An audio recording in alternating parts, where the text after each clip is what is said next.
સમગ્ર ભારત વર્ષની અંદર માત્ર ધરણાથી આપણે આજે એની શરૂઆત કરી। આ કાયદાની એક વિટંબણા એવી છે કે ભારતમાં ઘણા બધા રાજ્યો એવા છે કે જ્યાં હિન્દુઓને એક અલગ ધર્મ તરીકે બતાવવામાં આવ્યા છે, તો 60% વસ્તી ત્યાં 34% વસ્તી હિન્દુઓની સલાહકારો અને જેમની સલાહ દ્વારા કાયદો થઈ રહ્યો છે, તો આ એક હિન્દુ સમાજના અવાજને દબાવવાનો અને આને આપણે વિરોધ કરીએ એ જ મારી આજના પ્રસંગે આપ સૌને નમ્ર પ્રાર્થના। અસ્તુ, ધન્યવાદ। ભારત માતા કી જય।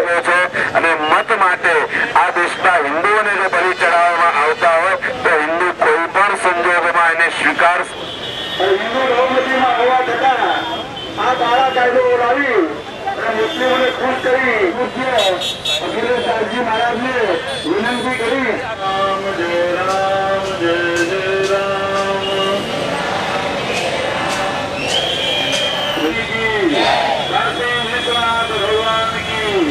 ભગવાન શ્રી સીતારામજી મહારાજ મધ્યસ્થ ચૌહાણ અમદાવાદ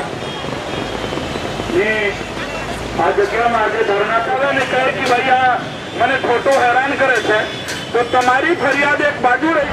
કેન્દ્ર સરકાર દ્વારા સાંપ્રદાયિક લઘુમતી અધિનિયમન એક્ટ 2011 લાવવાનો એક પ્રસ્તાવ ચાલી રહ્યો છે।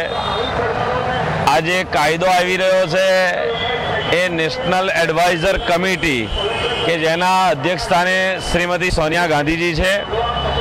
આ એક એવો કાયદો છે કે લઘુમતી સમાજની કોઈ લાગણી દુભાય અને મારા જેવો કોઈ સાધુ સંત પ્રવચન કરતો હોય અને સાચી વાત જનતાની આગળ રજૂ કરતો હોય અને કોઈ લઘુમતીની વાત ખોટી લાગે અને જો મારી સામે ફરિયાદ કરે તો તુરંત મારી ધરપકડ થાય। લઘુમતી ફરિયાદ કર્યા પછી એ છૂટો થઈ જાય, પણ મારે નિર્દોષ કઈ રીતે થવું એ મારે પ્રૂવ કરવું પડે। બીજી વસ્તુ એ છે કે સમૂહની જે વાત કરી છે એમાં જાતિવાદી તોફાનો, કોમવાદી તોફાનો અને લઘુમતી એક્ટનો જે ઉલ્લેખ છે, તો આમાં તો ઘણી જગ્યાએ એવું થશે કે ભારતમાં ઘણા રાજ્ય એવા છે કે જ્યાં હિન્દુ લઘુમતીમાં છે અને બીજો સમાજ બહુમતીમાં છે, તો શું આ કાયદાનો લાભ હિન્દુને લઘુમતી તરીકે મળશે ખરો?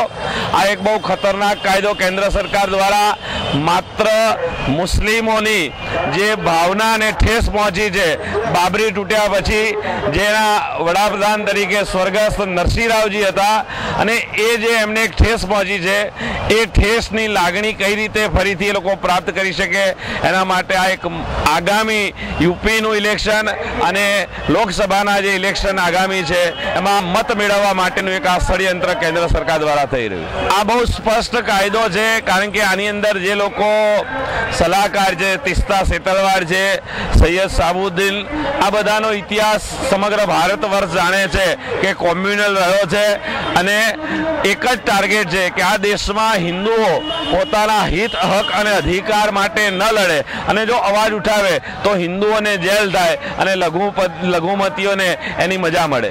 આ એક હિન્દુ સમાજના અવાજને, હિન્દુ સમાજના અધિકારને અને ભારતમાં હિન્દુઓ ભારતમાં રહી અને ગુલામ બની અને ગુલામી કરે એવો એક આ પ્રયત્ન છે। વિશ્વ હિન્દુ પરિષદની સ્થાપના હિન્દુઓના હિત, હક અને અધિકાર માટે થયેલી છે અને એના માટે આજે આ ધરણાનો કાર્યક્રમ છે અને ભવિષ્યમાં જરૂર પડશે તો આનાથી પણ મોટા કાર્યક્રમો વિશ્વ હિન્દુ પરિષદ દ્વારા આપવામાં આવશે। જાગી ગયો છે અને હવે મુસ્લિમો